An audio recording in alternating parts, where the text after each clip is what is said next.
especially if they can build upon it. But that's a conversation we'll have down the road. I know it's hard to take in when they lose 5 in a row in the month of December, but still, 7 wins is not something you expected, I expected, or anyone else. Speaking of first-round picks, let's go to our first-round pick, the one and only Tim Couch. Happy holidays to you, my friend. We appreciate you waking up this morning. Just your thoughts on Connor Shaw getting thrown to the Wolves, but he survived for the most part in Baltimore yesterday, Tim.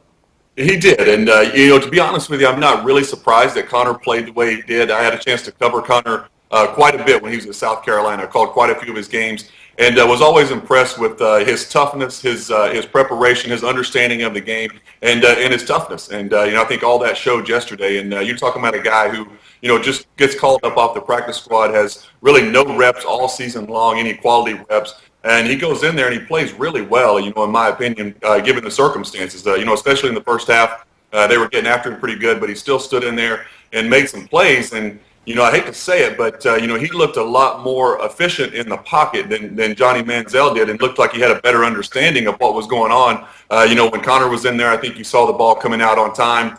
Just a guy who knew where he was supposed to go with the football. And, for a guy who had, basically no reps, I think that was pretty impressive. Very impressive. I agree with you. And look, we both know the pedigrees of both quarterbacks.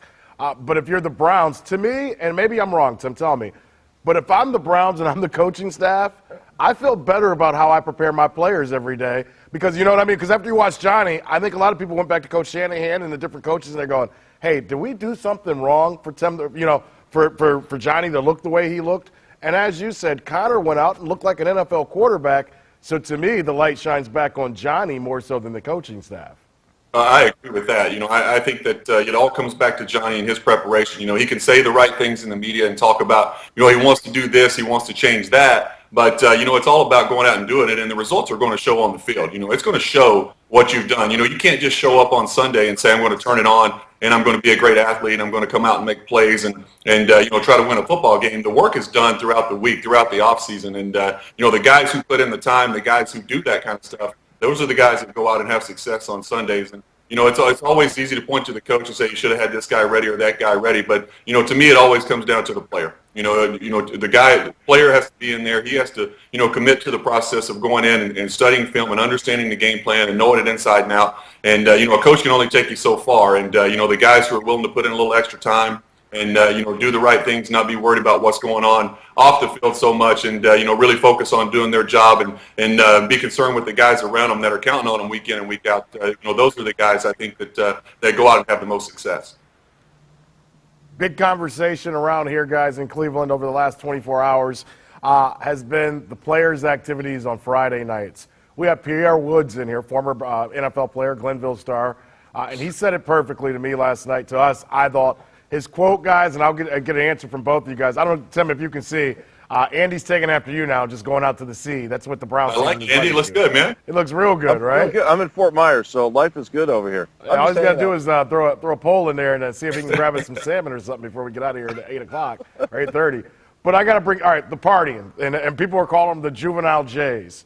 Tim, you were a young dude, had money in your pocket. You were going around Cleveland. You had older teammates, and Pierre Woods had this comment. He says when he played for New England and played under Pepper Johnson, who played with Lawrence Taylor, if you remember, for the Giants, he said the rule was real simple. You want to be a grown man at night, you got to be a grown man in the morning when it's time to work. He says whether you come in smelling like alcohol or whatever you did the night before, if you're willing to go do that the day before a team flies out or the day before a team practices, you only get respected in the locker room if your butt shows up on time the next morning. Obviously, the Browns have had a problem throughout the season with their guys doing that. To me, this isn't on the I was listening to the radio this morning, and people are blaming the coach. To me, it's not the coach's fault if I can't show up to work on time. Yeah. They've got to find a way to get these guys to mature, but how do you do it?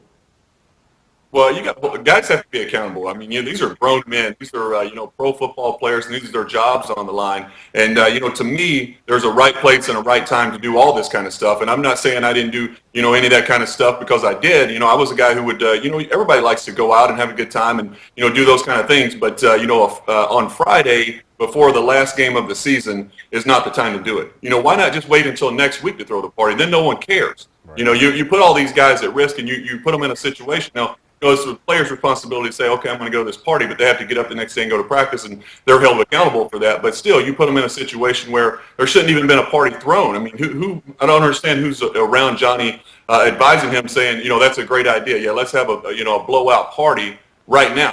Why not wait another week or 2 weeks, let the season die down, let all the attention die down, and then no one cares. So the timing of it is just, kind of a head scratcher for me. Absolutely. Tim, we're going to let you roll right now. When we get back to you next time, I'm going to ask you the key question. What do you do at quarterback in 2015 for the Cleveland Browns? Okay. All right. Appreciate it, buddy. All right, Andy, before we move on, because we're going to go to Cincinnati, talk to Kim Bro and Catherine Nero. Let me ask you about the partying aspect. And I don't know if you know the details. I'll kind of give you the details. I'll give you the quick summary. The partying for dummies is what I'll call it. Basically, Friday night, Johnny Manziel throws a party. I've been told up to 15, 16 guys on the team are at the party. Obviously, you know the guys that couldn't show up the next day. You have your receiver in Gordon, doesn't show up to the walkthrough, shows up at the airport, thinks he's just going to jump on the plane and go. The team says no thanks. Johnny doesn't show up for whatever reason. They have to send the security out to his place at the 9 to find him because he's not answering the phone, not answering the door. That's scary, man. I don't care how old you get, you never want your job sending people to your home because you can't answer the phone or show up.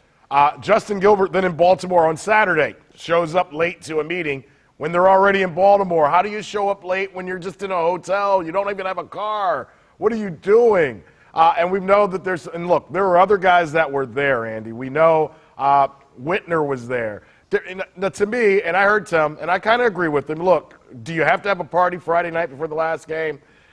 I get it, but guys do it. But if you're going to go to a party, the least you can do is be a professional the next day, right? Yeah, here's the problem I'm having with the whole situation. One, if this game had been meaningful, there's a bunch of things wrong with this, but what if Monday's game or yesterday's game would have been meaningful? What if they would have had to get in the playoffs? What idiot thinks it's a good idea to have a party on a Friday night before any game? I can understand having a team dinner or doing something along those lines, but you and I, Andre, we know we had heard more than just they were at a party. I mean, I had heard they were all at a bar, too. I mean, like visual people that actually saw them at the bar, what they were drinking, what they were doing, all this stuff. So I don't understand the mindset of somebody who's in the NFL, somebody who's under unbelievable scrutiny. I mean, first of all, let's just talk about Johnny. Did Johnny think that he was off the hook because he was on the IR for the rest of the year?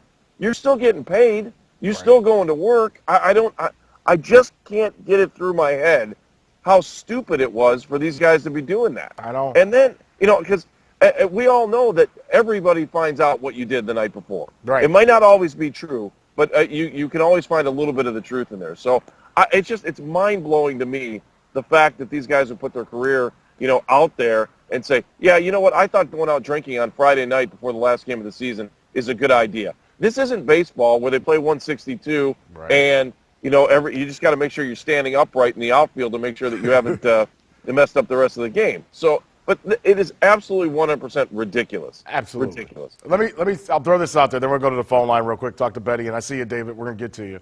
My dad gave me some advice the day he dropped me off out in Kent. For my first day of college. I'm sure your dad gave you some advice when he dropped you off. My dad was be gentle. That's what I heard. Be gentle. And I was dropped off by that ice arena that you played at a little bit too.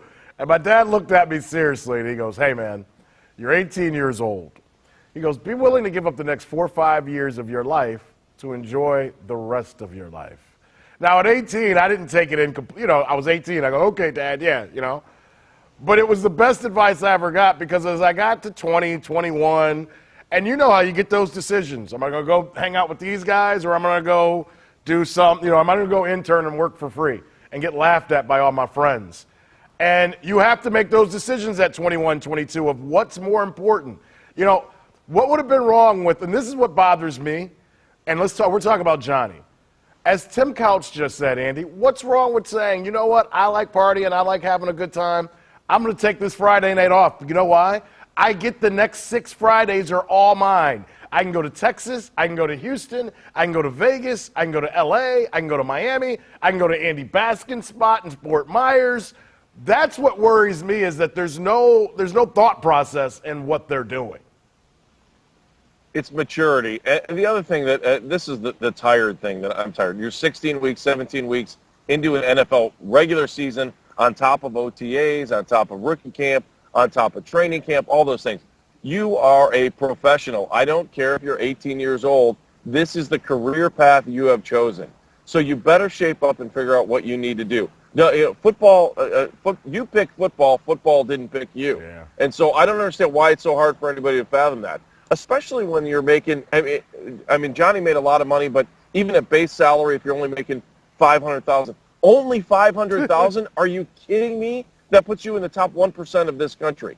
$500,000, you can shape up. You don't need to be a party boy. You can do it in the off season. You just got to stop doing it during the regular season. It is ridiculous. It is. Irresponsible. Absolutely. And immature. And letting your teammates down. I could go on and on about it. I hear you. I'm with you. We probably will. Let's go to the phone lines. Let's go to our friend Betty. Betty, what's going on today? Merry Christmas. Betty. Happy Hanukkah. How are you, girl? Thank you. Happy New Year to you.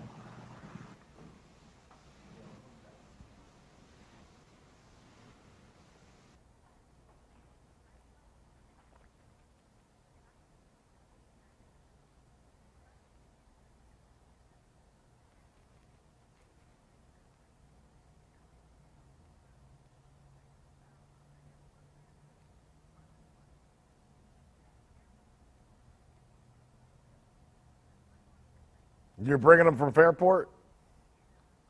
Did we ever get a shirt to you? All right, we're going to blame Eric, the referee. Keep just badgering him. You just keep calling him every Monday morning at 7 until he sends you something, all right? Oh. I hear you. What are your thoughts on Johnny? Because you were big on Johnny 16 weeks ago. What did you think when you finally saw him play? Well, you can't change that quickly on me, buddy. You loved him. What happened? Yeah, I know. Well, Betty, we appreciate you being a part of the program and joining us on Dogs on the Run. We hope you have a wonderful new year, all right? You got it. Yeah, he's going to bring it back for us, hopefully. All right, take care, Betty. Appreciate it, girl. Take care of yourself. Betty was a good caller. Betty's got some new players coming from us somehow or another, and hopefully that all works out. Before we go down to Cincinnati, should I go to Cincinnati first? We're going to Cincinnati right now?